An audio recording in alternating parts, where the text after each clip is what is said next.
ನಮಸ್ಕಾರ. ಹರೇ ರಾಮ್. ವಿಷ್ಣುವಿನ 4ನೇ ಅವತಾರವಾದ ನರಸಿಂಹ ಅವತಾರದ ಬಗ್ಗೆ ಈ ವಿಡಿಯೋದಲ್ಲಿ ತಿಳ್ಕೊಳ್ಳೋಣ. ಅರ್ಧ ಮನುಷ್ಯ ಅರ್ಧ ಸಿಂಹ ರೂಪ ಧರಿಸಿದ ಈ ಅವತಾರ ಅಹಂಕಾರವನ್ನು ನಾಶ ಮಾಡಲು ಭೂಮಿಗೆ ಬಂದವರು. ದೈತ್ಯ ರಾಜ ಹಿರಣ್ಯಕಶಿಪು ಅವನು ಬ್ರಹ್ಮನಿಂದ ವರ ಪಡೆದಿದ್ದ.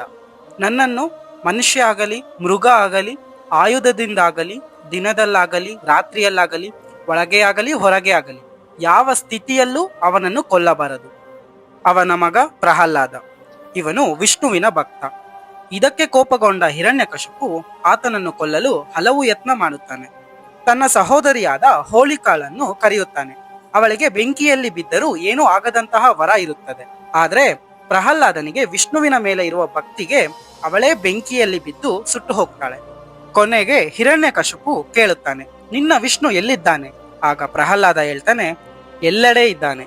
ಹಿರಣ್ಯಕಶಿಪು ಕೋಪದಿಂದ ಕಂಬವನ್ನು ಹೊಡೆದಾಗ ಅದರಿಂದ ಹೊರ ಬರುತ್ತಾನೆ ನರಸಿಂಹ. ಅರ್ಧ ಮನುಷ್ಯ ಅರ್ಧ ಸಿಂಹ. ಸಂಧ್ಯಾ ಕಾಲದಲ್ಲಿ ತಲಬಾಗಿಲಲ್ಲಿ ತಮಗ ಮೇಲೆ ಇಟ್ಟು ಉಗುರುನಿಂದ ಹಿರಣ್ಯಕಶಿಪನನ್ನ ಸಂಹಾರ ಮಾಡ್ತಾರೆ. ಇದು ನಂಬಿಕೆಯ ವಿಜಯ ಮತ್ತು ಧರ್ಮದ ತ್ರಾಣ. ಇದೇ ತರ ಮತ್ತಷ್ಟು ಇಂಟ್ರೆಸ್ಟಿಂಗ್ ಫ್ಯಾಕ್ಟ್ಸ್ ಬೇಕು ಅಂತಂದ್ರೆ ಈಗಲೇ ಈ ಚಾನಲ್ನ ಸಬ್ಸ್ಕ್ರೈಬ್ ಮಾಡ್ಕೊಳ್ಳಿ.